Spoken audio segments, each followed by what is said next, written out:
Noam Chomsky's contribution to linguistics.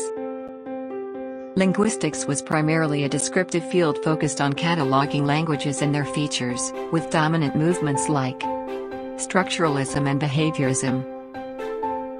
Chomsky's work fundamentally shifted the focus to the psychological and neurological ability of language, introducing the concept of generative grammars and universal grammar. Chomsky challenged the prevailing structuralist and behaviorist views by proposing that linguistics should study the unconscious knowledge that native speakers have of their language, not just the language they produce. Chomsky started his landmark revolution to introduce language as a cognitive phenomenon. He proposed that human beings possess a unique language faculty that contains grammar. His notion of universal grammar suggests that humans are innately able to acquire language.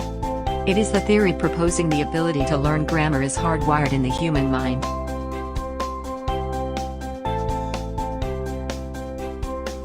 Chomsky argued that human brains contain a limited set of rules for organizing language, known as universal grammar.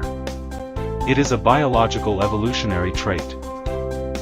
If a child is brought up in China, the child will grow up learning Chinese. But if the same child grows up in US, he or she will speak in English. Both English and Chinese are entirely different, but a human is capable of learning any language as he or she is born with the biological device. The language acquisition device is a psychobiological disposition which enables human children to acquire language. This is much like a linguistic blueprint. It is equal to grammar zero as it is exposed to language use surrounding the child. The following process occurs. All languages have nouns and all languages have verbs. In other words, all languages have noun phrases and verb phrases.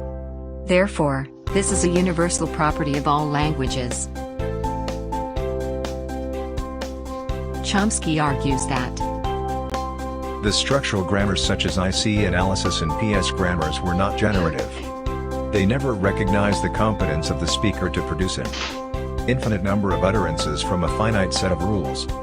A good grammar must establish the relationship between various sentence types and account for the differences in deep and surface structures. Through transformational generative grammar attempts to answer many of the questions left unanswered by the structuralism. The name transformational generative grammar suggests that there are two aspects to the theory, transformational and generative. They do not depend logically on each other but gains plausibility through the interaction of the two. TG grammar cannot do anything a native speaker cannot do. It is a device that mirrors the judgments that a native speaker would make about his language. TG grammar, thus, attempts to make explicit and conscious what the speaker does intuitively and unconsciously. It is ultimately the simple observation that explains our linguistic behavior.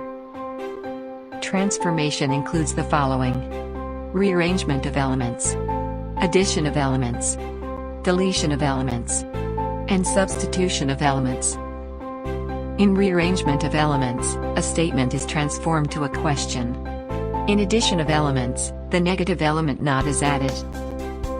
Whereas in deletion of elements, statement is converted to imperative.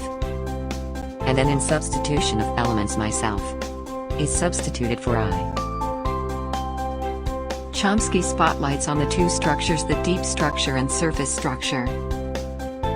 Deep structures are the input to the semantic component which describes their meaning. And surface structure are the input to the phonological component, which describes the sound. In short, deep structure determines the meaning and surface structure determines the sound. Chomsky in his The Syntactic Structures alerts his readers. Never run after a bus, woman or TG grammar, for there would another one along in a moment. Universal grammar is the theoretical foundation for transformational generative grammar, which provides a formal, rule-based system for analyzing and describing language. While it describes the innate, biological capacity for language shared by all humans, TG specifies the computational system that creates and relates sentences within a particular language. Thus Chomsky's theories revolutionized linguistics and continue to influence fields like psychology, philosophy, and computer science. Despite debates over its specific details, the core idea of an innate human capacity for language remains a crucial foundation for understanding how we learn and use language.